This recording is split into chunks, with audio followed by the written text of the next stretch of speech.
Types of matrix. आज हम matrix के प्रकार पढ़ेंगे। मैट्रिक्स कौन कौन से प्रकार की होती है। पहली मैट्रिक्स आती है हमारे रॉ मैट्रिक्स, जैसा कि इसका नाम है, ऐसी मैट्रिक्स जिसमें पंक्तियों की संख्या 8 हो, कॉलम कितने ही हो, लेकिन पंक्तियों की संख्या कितनी होना चाहिए, 8 होना चाहिए। आप देख रहे होंगे मैंने यहाँ 3 एग्जाम्पल दिए हैं। तीनों एग्जाम्पल में आप देख रहे हो 1/3 है, यहाँ भी पंक्तियों की संख्या 1 है, ये 1/1 है, यहाँ भी पंक्तियों की संख्या 80 है, और यहाँ पे 1/2 है, यहाँ पे भी पंक्तियों की संख्या 80 है। सेकंड मैट्रिक्स आती है हमारे कॉलम मैट्रिक्स, ऐसी मैट्रिक्स जिसमें स्तंभों की संख्या 8 हो, यानी नंबर ऑफ कॉलम कितना होना चाहिए, 1। नंबर ऑफ रो कितने ही हो उससे में कोई मतलब नहीं है, यानी नंबर ऑफ कॉलम अगर 8 है, उस मैट्रिक्स को हम कौन सी मैट्रिक्स कहते हैं, कॉलम मैट्रिक्स कहते हैं। आप यहां देख रहे होंगे 2 एग्जाम्पल मैंने आप लोगों के सामने दे रखे हैं। ये 3/1 है, यहां पे रो 3 है और कॉलम कितना है, 8। ये मैट्रिक्स आप देख रहे होंगे 4/1 है, यहां पे रो कितनी है आपके, 4 और कॉलम कितना है, 8। तो ये मैट्रिक्स आपकी कौन सी मैट्रिक्स होगी, कॉलम मैट्रिक्स। थर्ड मैट्रिक्स आती है जीरो मैट्रिक्स, जैसा जिसका नाम है, ऐसी मैट्रिक्स जिसके समस्त अवयव शून्य हो, उस मैट्रिक्स को हम क्या कहते हैं, जीरो मैट्रिक्स कहते हैं। इसका ऑर्डर कुछ भी हो, यहां ऑर्डर जैसे आप 2/2 भी ले सकते हो, 1/3 भी ले सकते हो, 2/3 भी ले सकते हो, लेकिन उसके सभी एलिमेंट्स क्या होना चाहिए, जीरो होना चाहिए। वो मैट्रिक्स आपकी क्या होगी, जीरो मैट्रिक्स होगी। नेक्स्ट मैट्रिक्स आती है आपकी स्क्वायर मैट्रिक्स, जैसा कि इसका नाम है, हमने स्क्वायर की डेफिनेशन हमारी क्या होती है, यानी जिसकी लेंथ और विड्थ दोनों क्या हो, समान हो। मैट्रिक्स में हमारे यहाँ क्या होती है, लेंथ और विड्थ की जगह रो और कॉलम होते हैं, तो जहां रो और कॉलम समान हो, यानी number of row equal to number of column, तो मैट्रिक्स आपकी क्या हो जाएगी, स्क्वायर मैट्रिक्स हो जाएगी, यानी जिसमें नंबर ऑफ रो और नंबर ऑफ कॉलम दोनों क्या होना चाहिए, इक्वल होना चाहिए। नेक्स्ट मैट्रिक्स आती है हमारे डायगोनल मैट्रिक्स, जिसे हिंदी में बोलते हैं विकर्ण मैट्रिक्स। ऐसी स्क्वायर मैट्रिक्स, यानी एक शब्द और जोड़ना पड़ेगा आपको यहाँ पे, ऐसी स्क्वायर मैट्रिक्स। क्यों, क्योंकि जब तक स्क्वायर नहीं बनेगी तब तक उसका डायगोनल ही नहीं बनेगा। इसलिए ऐसी स्क्वायर मैट्रिक्स जिसमें अग्रज विकर्ण, इस विकर्ण को हम कौन सा विकर्ण बोलते हैं यहाँ पे, अग्रज, और इस पीछे वाले विकर्ण को क्या बोलते हैं, पश्च विकर्ण। तो ऐसी स्क्वायर मैट्रिक्स जिसके अग्रज विकर्ण के अलावा समस्त अवयव शून्य हो, उस मैट्रिक्स को हम क्या कहते हैं, डायगोनल मैट्रिक्स कहते हैं। नेक्स्ट आती है हमारे, इसका एग्जाम्पल दे रखा है मैंने आपको, 3 एग्जाम्पल दिए हैं, ये भी डायगोनल मैट्रिक्स होगी, ये भी आपकी डायगोनल मैट्रिक्स होगी। नेक्स्ट आती है आपकी स्केलर मैट्रिक्स, जिसे हिंदी में बोलते हैं अदिश मैट्रिक्स। इसकी डेफिनेशन और इसकी डेफिनेशन में थोड़ा सा चेंजेज है। यहां भी आप देख रहे होंगे दोनों हैं, लेकिन यहां अग्रज विकर्ण के अवयव भिन्न भिन्न हो सकते हैं, लेकिन यहां पर अग्रज विकर्ण के जितने भी अवयव हैं वो क्या होना चाहिए, समान होना चाहिए। यानी ऐसी स्क्वायर मैट्रिक्स जिसके अग्रज विकर्ण के अवयव समान हो और शेष अवयव शून्य हो, उस मैट्रिक्स को हम क्या कहेंगे, स्केलर मैट्रिक्स कहेंगे। ये भी किसी भी ऑर्डर की हो सकती है, बस ये ध्यान रखना पड़ेगा आपको कि ये कौन सी मैट्रिक्स होना चाहिए, स्क्वायर मैट्रिक्स होना चाहिए। नेक्स्ट मैट्रिक्स जो हमारे यहाँ पे सबसे ज़्यादा काम आती है वो है आइडेंटिटी मैट्रिक्स, इसे हम बोलते हैं इकाई मैट्रिक्स। इसकी डेफिनेशन भी इसके जैसी है, बस थोड़ा सा चेंजेज है। यहाँ अग्रज विकर्ण के अवयव समान भी होते हैं और वो 1 भी होते हैं, यानी ऐसी स्क्वायर मैट्रिक्स जिसके अग्रज विकर्ण के समस्त अवयव 1 हो और शेष अवयव शून्य हो, उस मैट्रिक्स को हम क्या कहते हैं, इकाई मैट्रिक्स कहते हैं। इकाई मैट्रिक्स देखो, 3/3 का उदाहरण दिया है मैंने, यहाँ 2/2 का दिया है, यहाँ पे 1/1 का दिया है। इसे शॉर्ट में हम क्या लिखते हैं, I3। I3 का मतलब यह है कि ये थर्ड ऑर्डर की है, और थर्ड ऑर्डर का मतलब है कि ये 3/3 की एक आइडेंटिटी मैट्रिक्स है। आप यहाँ I2 का मतलब यह है सेकंड ऑर्डर का मतलब है कि ये इसका ऑर्डर 2/2 है, और ये 2/2 इसका ऑर्डर है, तो ये यहाँ पे आप देख रहे होंगे सेकंड क्रम की ये कौन सी मैट्रिक्स होगी? इकाई मैट्रिक्स होगी। ये I1 यानी फर्स्ट ऑर्डर की है। यहाँ पे number of row and number of column कितने? 1 है। और यहाँ पे ये मैट्रिक्स को शॉर्ट में हम क्या लिखते हैं? I1 लिखते हैं। इसके बाद हमारे आती है ट्राइंगुलर मैट्रिक्स। ट्राइंगुलर मैट्रिक्स आपके दो प्रकार की होती है, upper triangular matrix and lower triangular matrix. इसकी डेफिनेशन में भी आपको एक शब्द पहले जोड़ना पड़ेगा, और वो जोड़ना पड़ेगा AC स्क्वायर मैट्रिक्स। आपको इसको उदाहरण दे रहा हूं मैं, तो इसके बाद डेफिनेशन लूंगा। जैसे ये आपकी एक स्क्वायर मैट्रिक्स है, सपोज यहाँ दे दिया मैंने 1 और यहाँ दे दिया 2। अब आप देख रहे होंगे AC यहाँ आपके क्या दे दिया आपने 3 और यहाँ पे आपके क्या हो गया 0। तो AC स्क्वायर मैट्रिक्स जिसके अग्रद विकर्ण के नीचे के समस्त अवयव शून्य हो। एक एग्जाम्पल और दे सकता हूं मैं, B बराबर आपके B इक्वल टू दिया, मान लो आपने यहाँ पे 1 3 2, आपने यहाँ पे 4 दे दिया, यहाँ 5 दे दिया और यहाँ 6 दे दिया, यहाँ पे आपने 0 दे दिया, यहाँ भी 0 दे दिया, यहाँ भी 0 दे दिया। आप देख रहे होंगे ये अपर ट्राइंगुलर मैट्रिक्स होगी।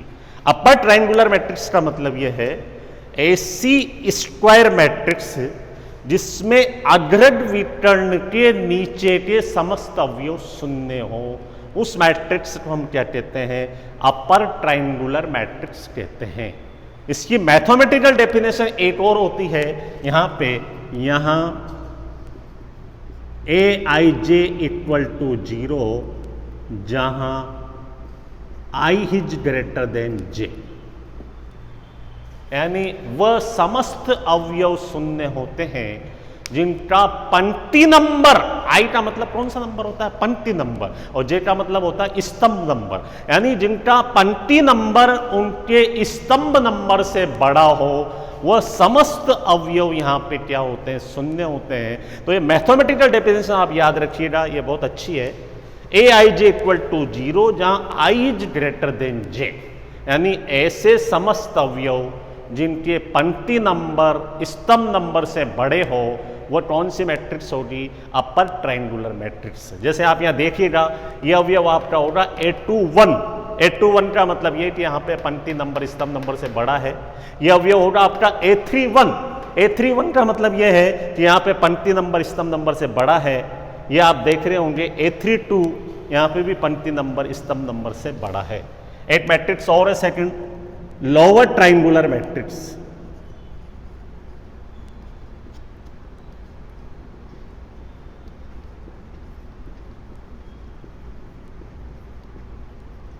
इसकी डेफिनेशन भी वैसी की वैसी है। जैसे यहां पे लोअर ट्राइंगुलर का मतलब यह है कि यहां पे अग्रद विकर्ण के ऊपर के समस्त अवयव शून्य होते हैं, नीचे ट्राइंगुलर बनेगा। जैसे यहाँ पे आपने एग्जाम्पल दे दिया 1 2 3 दे दिया आपने, तो ये अब एलिमेंट्स 0 होगा, ए एलिमेंट 0 होगा, ए एलिमेंट 0 होगा, यहाँ 4 हो गया, यहाँ 5 हो गया, यहाँ 6 हो गया। आप देख रहे होंगे ये अग्रद विकर्ण है। इस अग्रद विकर्ण के ऊपर के समस्त अवयव शून्य हो गए, तो ये कौन से मैट्रिक्स होगी? आपकी लोअर ट्राइंगुलर मैट्रिक्स होगी। इसकी भी आप मैथमेटिकल डेफिनेशन क्या लिख सकते हैं? Aij इक्वल टू 0 जहां I is less than J देना पड़ेगा आपको, यानी यहां पे आपने दिया था I is greater than J, यहां पे आपको क्या देना पड़ेगा? I is less than J, यानी ऐसी मैट्रिक्स जिसके वो अवयव शून्य होते हैं जिनका पंक्ति नंबर स्तंभ नंबर से छोटा हो। आप देख रहे होंगे ये अवयव कौन सा है आपका? A12। A12 तो आप यहाँ देख रहे होंगे पंक्ति नंबर स्तंभ नंबर से छोटा है। आप यहाँ देख रहे होंगे A13, 1 और 3 तो पंक्ति नंबर स्तंभ नंबर से क्या हुआ? छोटा। यहाँ आप देख रहे होंगे A23, यहाँ पंक्ति नंबर स्तंभ नंबर से छोटा है। तो वह सभी एलिमेंट्स 0 होंगे जिनका पंक्ति नंबर स्तंभ नंबर से छोटा हो। तो आपको ये दोनों डेफिनेशन आराम से आप मैथमेटिकल डेफिनेशन की सहायता से याद रख सकते हो। Upper triangular Aij equal to 0 जहां I is greater than J, ये इसकी अपोजिट है। Aij इक्वल टू 0 जहां I is less than J, ये कौन सी हो जाएगी आपकी लोअर ट्राइंगुलर मैट्रिक्स हो जाएगी। अब नेक्स्ट आती है आपके equality of matrix. Equality of matrix क्या होती है?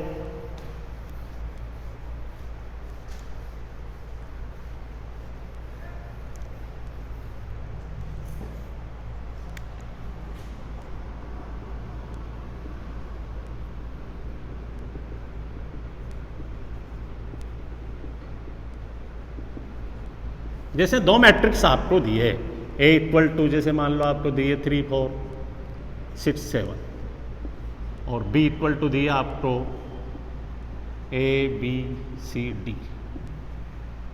आपको ये दो मैट्रिक्स इक्वल दी हुई है, ए और बी इक्वल मैट्रिक्स है आपकी। जब कभी भी दो मैट्रिक्स समान हो तो उनके संगत अवयव भी समान होते हैं। संगत का मतलब यह होता है कि जो पोजीशन इस अवयव की है वही पोजीशन यहां पे इस मैट्रिक्स में भी जो अवयव की होगी वो आपस में क्या होंगे? इक्वल होंगे। यानी आप यहां देख रहे होंगे ये इक्वल मैट्रिक्स है, तो यहां पे 3 किसके बराबर होगा? 8 के बराबर, क्योंकि 3 कौन है? A11। ए भी कौन है? A11। तो यहां पे 3 किसके बराबर होगा? 8 के बराबर। आप यहां देख रहे होंगे 4 है, तो 4 कौन है? A12। तो इधर भी A12 का स्थान कौन है? B। तो ये भी आपस में बराबर होगा। आप यहां देख रहे होंगे A21, 6 का स्थान कौन सा है? A21। तो A21 में यहां जिसका स्थान होगा वो इसके क्या होगा? बराबर होगा। नेक्स्ट आप देख रहे होंगे 7 कौन है? A22। तो यहाँ पे 7 किसके बराबर होगा? यहाँ A22 के बराबर होगा। तो जब कभी भी दो मैट्रिक्स अगर इक्वल हो तो उनके कॉरस्पॉन्डेंस एलिमेंट भी इक्वल होते हैं। अगर इक्वल मैट्रिक्स की हम डेफिनेशन देना चाहें तो वो भी दे सकते हैं। हमारी नेक्स्ट डेफिनेशन अगर आप इक्वल मैट्रिक्स की देना चाहते हो तो ये आपकी 7 नंबर की डेफिनेशन थी, ये 8 नंबर की आपकी डेफिनेशन हो जाएगी। इक्वल मैट्रिक्स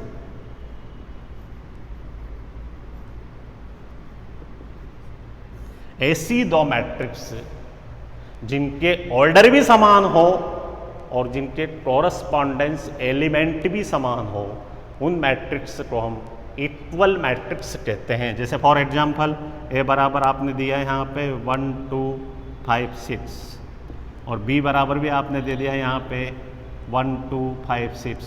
जब भी जाके ये कौन से मैट्रिक्स होगी?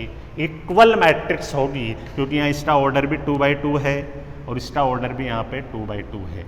तो ये दोनों मैट्रिक्स सेम ऑर्डर की है और इनके कॉरस्पॉन्डेंस एलिमेंट भी इक्वल है, अतः यह मैट्रिक्स कौन सी होगी? हमारी इक्वल मैट्रिक्स होगी। तो इस तरह से हमारे यहाँ एग्जाम में क्वेश्चंस आ जाते हैं। एग्जाम में किस टाइप्स के क्वेश्चन आते हैं आप देखिएगा। आपको दिया हुआ होता है, जैसे फॉर एग्जांपल एक क्वेश्चन दे रहा हूँ मैं आपको, ए इक्वल टू आपको दे दिया यहाँ पे इन्होंने ए बी एक्स 4, एक मैट्रिक्स दे दी। सेकंड आपको बी बराबर दे दिया, आपको दूसरी मैट्रिक्स दे दी आपको 3 5 6 4। आपसे कहा जा रहा है कि यदि ए और बी इक्वल मैट्रिक्स हो तो, यदि ए इक्वल टू बी, ए और बी आपकी क्या है? इक्वल मैट्रिक्स है, तो आपको किस किस की वैल्यू निकालनी है?